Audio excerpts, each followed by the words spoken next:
Chicken दम बिर्याणी करताना बऱ्याच जणांचा हा प्रश्न असतो की दम दिल्यानंतर चिकन शिजेल की नाही. पण हे बघा, अगदी आपल्याला पाहिजे ना तसं शिजलेलं आहे. हैदराबादी चिकन बिर्याणी करण्यासाठी असं जर तुम्ही दम दिला ना तर तुमची बिर्याणी अजिबात सुद्धा चिकट होणार नाही, एकदम मोकळी आणि सुटसुटीत होईल. चला आता याचा पूर्ण व्हिडिओ पाहूया. हाय हॅलो नमस्कार, मी प्रतिमा परिमावमध्ये तुमचं सगळ्यांचं स्वागत करते. तुमचा आजचा दिवस खूप छान आणि मस्त जाऊ दे. हैदराबादी चिकन बिर्याणी करण्यासाठी इथं घेतलेला आहे बासमती बिर्याणी राईस, आणि हे मी पाण्यामध्ये स्वच्छ धुवून भिजायला ठेवलेला आहे, जेणेकरून आपला भात जो आहे ना तो मोकळा होईल. तर इथे घेतलेला आहे मी अर्धा किलो चिकन. हे छान स्वच्छ धुवून छोटे छोटे पीस करून घेतलेले आहेत. त्यानंतर काय काय साहित्य लागते हे मी तुम्हाला दाखवते. मॅरिनेट करण्यासाठी इथं घेतलेला आहे मी आलं लसूण पेस्ट, चितळेचं दही घेतलेलं आहे, कोणतंही आंबट दही असेल ते तुम्ही घेऊ शकता. हळद घेतलेली आहे, मीठ घेतलेलं आहे. शिवाय बाकीचे जे मसाले लागतात आपल्याला, खडे मसाले असतील किंवा मग जे आपले ड्राय मसाले असतील ना, हे सगळे घेतलेले आहेत. घरचा मसाला सुद्धा घेतलेला आहे. सुहाना बिर्याणी मसाला आहे, धना पावडर आहे. ह्या सगळ्या गोष्टी बिर्याणीसाठी लागतात, आणि बिर्याणी बनवायचं म्हटलं की खूप साऱ्या गोष्टींची अरेंजमेंट करावी लागते. तर इथं मी टोमॅटो चिरून घेतलाय, कांदा चिरून घेतलाय, कोथिंबीर आणि पुदिना. तर कांदा आपण बरिस्त्यासाठी वापरणार आहोत. तर इथं मी गावरान तूप घेतलेला आहे आणि तेल पण वापरणार आहे. तर एक कढई ठेवलेली आहे मी बिर्याणीचा बरिस्ता परतण्यासाठी, कारण बिर्याणीसाठी म्हणजे जे आपण मॅरिनेट करायला चिकन ठेवणार आहोत त्यासाठी आपल्याला बरिस्ता लागतो. तर तेलामध्ये मी कांदा फ्राय करायला टाकलेला आहे, आणि एका साईडला एका कढईमध्ये मी चिकन टाकले. त्यानंतर त्यामध्ये दही टाकलेलं आहे, आलं लसूण पेस्ट वापरली आहे. त्यानंतर मग 1 चमचा मी हळद वापरली आहे, 1 चमचा धना पावडर वापरलेली आहे. त्यानंतर मग सुहानाचा जो बिर्याणी मसाला आहे तो सुद्धा मी 1 ते 2 चमचे वापरलेला आहे. बिर्याणी मसाला जास्त वापरायचा, जेणेकरून आपण जे साहित्य वगैरे घेतो आणि चिकन पण असतं त्याच्यामुळे सगळ्या साहित्याला लागावं आणि थोडंसं झणझणीत पण व्हावी यासाठी. त्यानंतर मग मीठ वापरलेलं आहे चवीनुसार. पुदिना, कोथिंबीर हे सगळं टाकून आता हे एकजीव करून घेते, म्हणजे एकत्र करून घेते आणि मॅरिनेट व्हायला ठेवून देते. मॅरिनेट करायला जवळजवळ अर्धा ते 1 तास चिकन ठेवायचं आहे, जर जास्तच लवकर तुम्हाला बिर्याणी बनवायची असेल. आणि जर बिर्याणी बनवण्यासाठी वेळ असेल तर तुम्ही रात्रभर सुद्धा असं मॅरिनेट करून दुसऱ्या दिवशी बिर्याणी बनवू शकता. तर बिर्याणीचा तांदूळ शिजवण्यासाठी पाणी एका पातेल्यामध्ये गरम करायला ठेवले, आणि एकीकडे बरिस्ता सुद्धा मी तयार करून घेतलाय. बरिस्ता अशा प्रकारे आपल्याला तयार करून घ्यायचा आहे, एकदम कुरकुरीत आणि लालसर असा. तर आता हे जे बरिस्ता तळलेलं तेल आहे ना, तेच आपण जे मॅरिनेट करायला चिकन ठेवले त्यामध्ये एक पळीत घालून घ्यायचं आहे, म्हणजे छान मॅरिनेट होतं.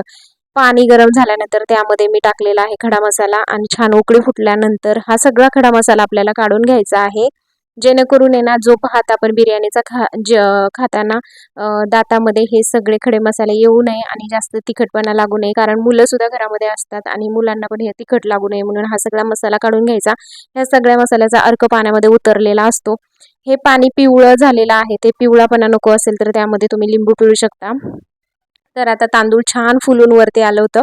तर धुतलेले तांदूळ, भिजवलेले तांदूळ मी ह्याच्यामध्ये घालून घेते पाण्यात, म्हणजे भात चांगला मोकळा सळसळीत शिजेल आणि एकदम फडफडीत होईल.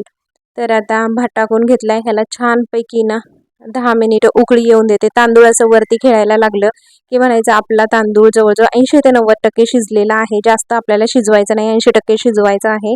बाकीचा राहिलेला आपण दम देऊन शिजवणार आहोत. आता हा तांदूळ आपण एका चाळणीमध्ये काढून घ्यायचा आहे, जेणेकरून ह्यातलं सगळं पाणी ड्रेन होऊन तांदूळ मोकळा होईल. आणि त्यानंतर मग एका कढईमध्ये मी परत पुन्हा तेल टाकलेलं आहे, तूप टाकलेलं आहे, आणि त्याच्यामध्ये टोमॅटो फ्राय करायला ठेवला. टोमॅटो छानपैकी मऊ पडला की हे मॅरिनेट झालेलं चिकन टोमॅटोमध्ये घालून हे चांगलं परतून घ्यायचं आहे आपल्याला. हे चांगलं एकजीव केल्यानंतर आपल्याला झाकण ठेवायचं आहे, आणि झाकण ठेवून मीडियम गॅसवरती आपल्याला जवळजवळ 15 ते 20 मिनिटं हे चिकन बिना पाणी घालता शिजवून घ्यायचं आहे. जेव्हा आपण पाणी वापरतो ना त्यावेळेस अजिबात बिर्याणीला टेस्ट येत नाही. तर तुम्ही न पाणी वापरता हे चिकन शिजवून घ्या एकदम बारीक गॅसवरती. तर चिकन छान आता शिजलेलं आहे. त्यानंतर मग एका जाळीवरती मी कोळसा ठेवलेला आहे. इकडे तोपर्यंत थर लावून घेते मी, आणि कोळसा आपल्याला दम देण्यासाठी वापरायचा आहे त्यामुळे. तर आता मोठं पातेलं घेतलंय. तुमच्याकडे मोठ्या साईजचं पातेलं असेल तर तुम्ही घेऊ शकता. त्याच्यामध्ये खाली थोडंसं तेल वापरायचं, जेणेकरून भात जळणार नाही. आणि जेवढा आपल्याला थर लावायचा तेवढा भात टाकून घ्यायचा. त्याच्यानंतर त्यामध्ये कोथिंबीर, पुदिना आणि बरिस्ता तळलेला तो सुद्धा टाकायचा आहे, आणि हे जे शिजवलेलं चिकन आहे ते सुद्धा त्यामध्ये टाकायचं आहे. असेच आपण 2-3 थर लावून घेणार आहोत. आणि त्यानंतर मग एक वाटी घ्यायची, आणि वाटीमध्ये हे जे मी कोळसा ठेवलाय गरम व्हायला, आता तुम्ही बघू शकताय किती छान कोळसा गरम होतोय. गॅसवरती मी असा कोळसा गरम करते. खूप छान प्रकारे हैदराबादी दम बिर्याणी होते आणि एक नंबर चवीला लागते, टेस्टी लागते. तुम्ही नक्की घरी अशी बिर्याणी करून बघा, खूप छान आणि टेस्टी. हॉटेलला सुद्धा म्हणजे मागे पाडेल एवढी भारी बिर्याणी झाली होती. तुम्ही नक्की, खरंच मी सांगते, नक्की तुम्ही अशी बिर्याणी ट्राय करून बघा. सगळा थर लावून झाल्यानंतर बिर्याणीचं पातेलं डायरेक्ट गॅसवरती ठेवायचं नाही.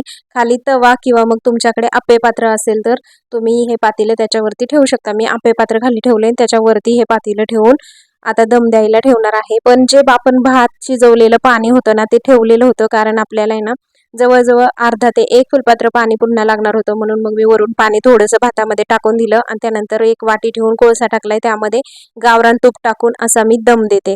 वरती आपल्याला एखादं जड काहीतरी ठेवायचं आहे, जेणेकरून भातामध्ये खूप छान प्रकारे दम मुरला जाईल आणि ही हैदराबादी दम बिर्याणी तयार होईल.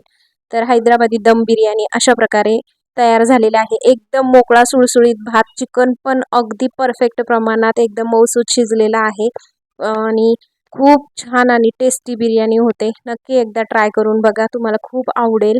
तर आता मी ताटामध्ये सर्व करते आणि परीला पण टेस्ट करायला द्यायची आहे बिर्याणी. तर खूप छान दिसते, एकदम टेम्पटिंग दिसती. बिर्याणी सोबत तुम्ही असं सलाड खाऊ शकता किंवा रायता खाऊ शकता किंवा तुमच्याकडे दुसरं ताक दही असेल ते सुद्धा तुम्ही खाऊ शकता. खूप छान बिर्याणी लागते आणि खरं सांगू एक नंबर बिर्याणी झाली होती. चला आता परीचा रिव्ह्यू देते आणि तुम्हाला हा ब्लॉग कसा वाटला नक्की सांगा. तुम्हाला रेसिपी आवडली का कमेंट बॉक्समध्ये नक्की सांगा आणि लाईक शेअर कमेंट आणि सबस्क्राईब करायला विसरू नका.